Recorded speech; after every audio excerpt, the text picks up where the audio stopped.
I don't know if I should tell you this, but I don't know who may be listening.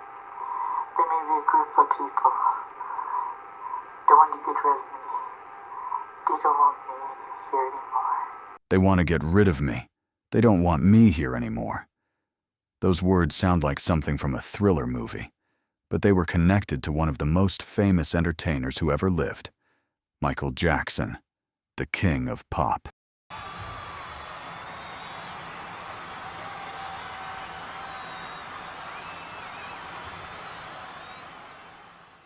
In a phone call that many people still talk about today, Michael sounded afraid. I don't even care my life anymore. He said he did not know who might be listening. He said there could be a group of people trying to get rid of him. And then he said something even darker. They could shoot me. They could stab me. They could frame me and say I overdosed you on drugs. That they could shoot him, that they could stab him, that they could frame him and say he overdosed on drugs. At the time, those words sounded disturbing. Maybe it was fear. Maybe it was pressure. Maybe it was paranoia. Or maybe Michael Jackson felt something was happening around him that the rest of the world could not see. But after his death, those words became impossible to ignore. Because not long after fears like that became part of his story, Michael Jackson died in a way that was not ruled natural. It was ruled a homicide. He did not die on stage. He did not die in front of his fans. He did not die during a concert. Michael Jackson died inside a private bedroom in a rented mansion in Los Angeles, while under the care of his personal doctor. And from the moment the world heard the news, people started asking the same question. What really happened to Michael Jackson? To understand why his death still feels so strange, you have to understand where he was in his life.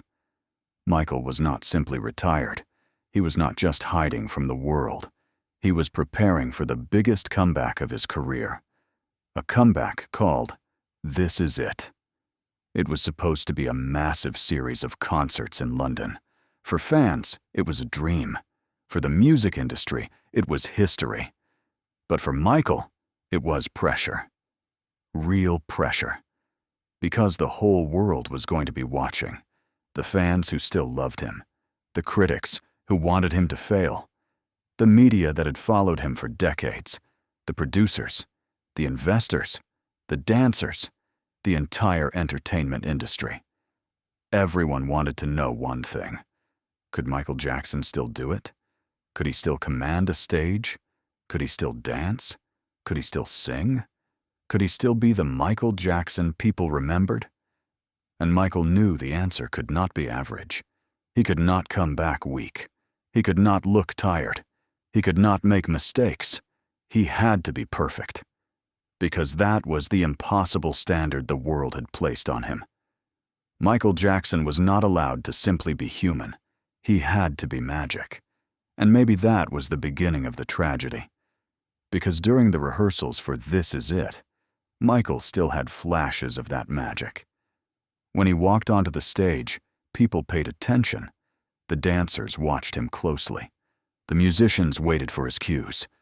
Even when he was not moving at full power, there was still something about him that nobody else could copy. But behind the stage lights, something was wrong. Michael was thin. He was tired. He was under extreme pressure. And there was one problem that was slowly destroying him from the inside. Michael Jackson could not sleep. This was not just one bad night. This was not normal stress. Michael was dealing with serious insomnia. And when a person cannot sleep, everything starts to fall apart. The body gets weaker. The mind becomes heavier. Fear becomes louder. Pressure feels impossible.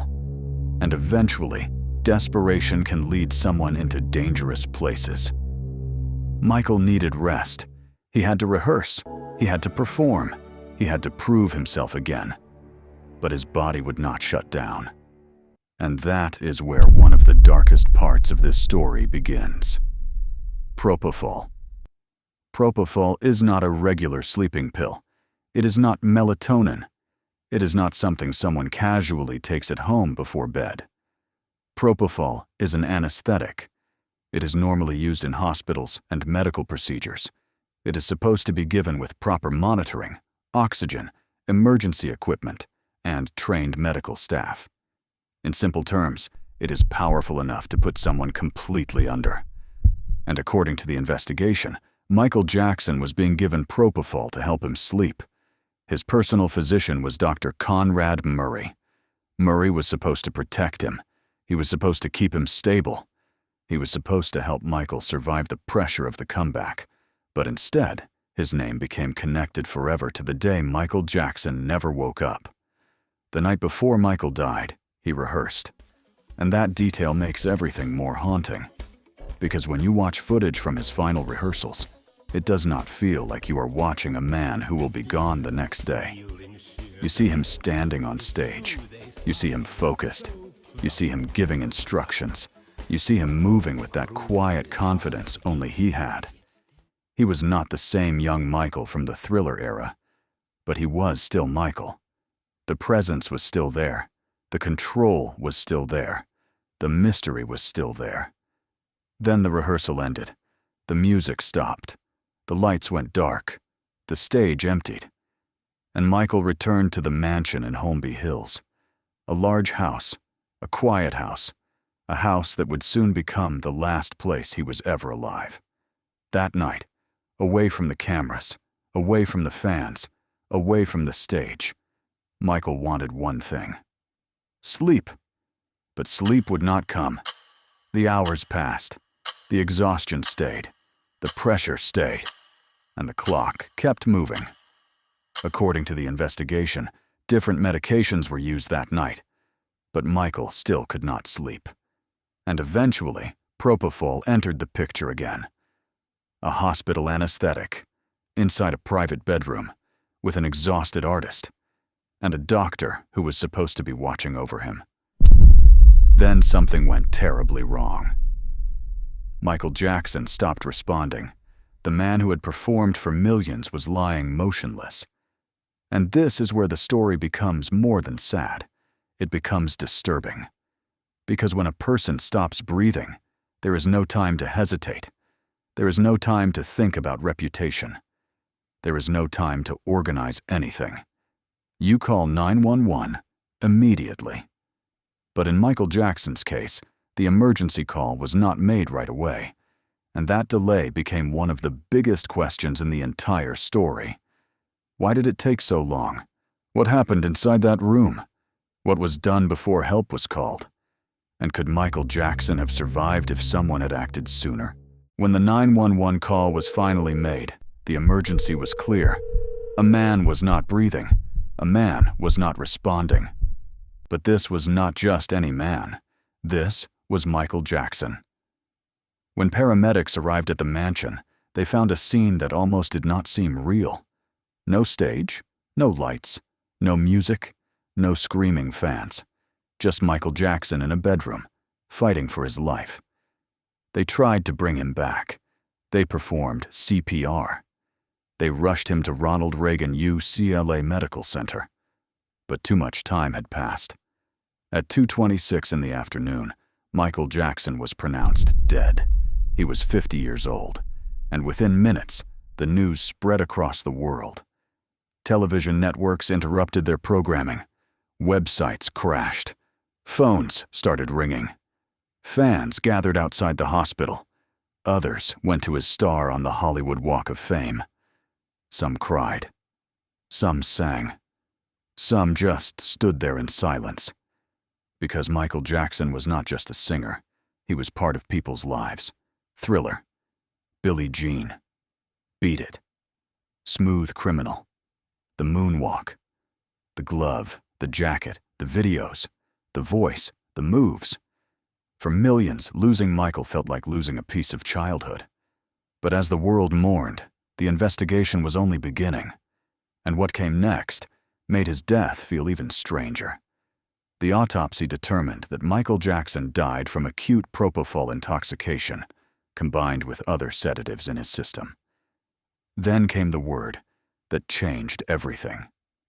Homicide. Not natural causes. Not just a normal accident. Homicide. But that word has to be understood carefully. It does not automatically mean someone planned to kill him like in a movie. In a forensic sense, it means the death was caused by the actions of another person. And in this case, attention turned to Conrad Murray, Michael's personal doctor, the man who was supposed to protect him. The trial revealed uncomfortable details: the propofol, the sedatives, the lack of proper monitoring, the medical choices, the emergency response, the things Murray did, and the things he did not do.